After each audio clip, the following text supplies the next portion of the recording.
Assalamualaikum warahmatullahi wabarakatuh. Hamdan wa syukran lillah, wassalatu wassalamu ala rasulillah Muhammad ibnu Abdillah sallallahu alaihi wasallam. La hawla wa la quwata illa billahil aliyil azim, amma ba'da. Pemirsa NU Cirebon TV yang dirahmati Allah Subhanahu wa taala, semoga Allah Subhanahu wa taala senantiasa melimpahkan rahmatnya kepada kita sekalian, sehingga alhamdulillah sampai saat ini Allah Subhanahu wa taala masih memberikan nikmat sehat wal afiyah, dan mudah-mudahan nikmat iman yang tertancap di dada kita masing-masing akan semakin bertambah kuat di sisi Allah Subhanahu wa taala. Amin ya rabbal alamin. Salawat dan salam semoga senantiasa terlimpah curahkan kepada junjungan kita Nabi Muhammad sallallahu alaihi wasallam, keluarga dan sahabatnya, mudah-mudahan sampai kepada umatnya ila akhiri yaumil qiyamah. Amin amin ya rabbal alamin.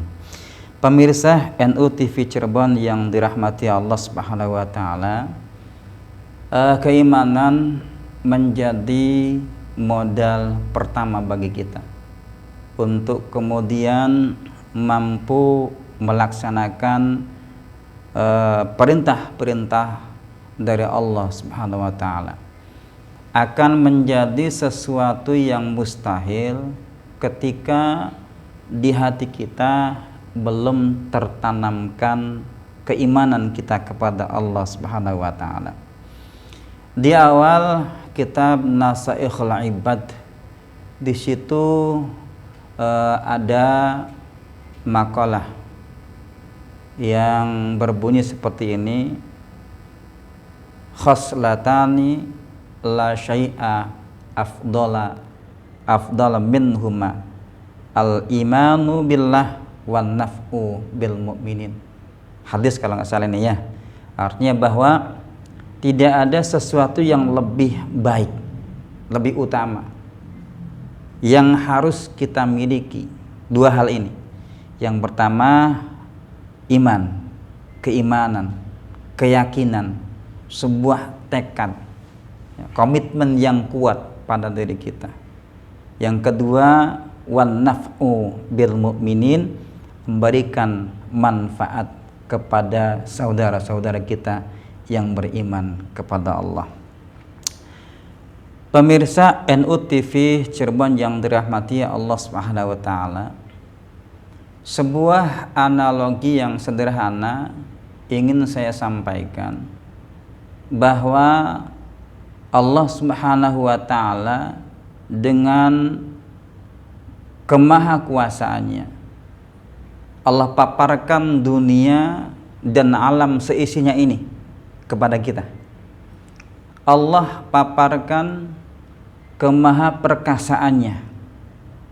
Ada siang, ada malam, ada hujan, ada kemudian angin, matahari yang tak pernah bosan menyinari dunia ini, tanam-tanaman yang kemudian tak pernah henti-hentinya memberikan kepada kita kenikmatan, baik buah-buahannya atau tanaman padi yang biasa kita konsumsi setiap hari yang setelah berubah menjadi nasi.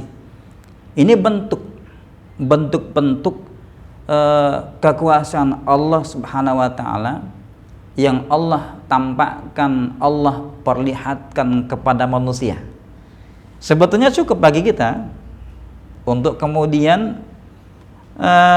percaya, iman, yakin bahwa tidak akan ada sesuatu yang tumbuh dengan sendirinya, bahwa tidak akan ada sesuatu yang kemudian ada dengan sendirinya. Semuanya pasti ada yang menciptakan, dan itulah Allah Subhanahu wa taala. Analoginya begini, kita akan mudah menerima perintah itu ketika kita sebagai manusia yang biasanya melihat dari pandangan kacamata lohir. Misalnya saya kedatangan orang misalnya, taruhlah kita menjadi tukang batu misalnya ya, atau menjadi tukang kayu atau apapun lah yang kita memberikan jasa kepada orang. Suatu ketika ada orang yang datang ke kita, Bapak tolong dong, bisa enggak bikinkan rumah bagi saya, misalnya seperti itu. Tentunya kita akan mengatakan dan berkata dalam diri kita sendiri, ini orang bisa tidak membayar saya ini? Bisa tidak orang ini akan kemudian memberikan upah kepada saya? Sementara dia berpenampilan lusuh seperti itu.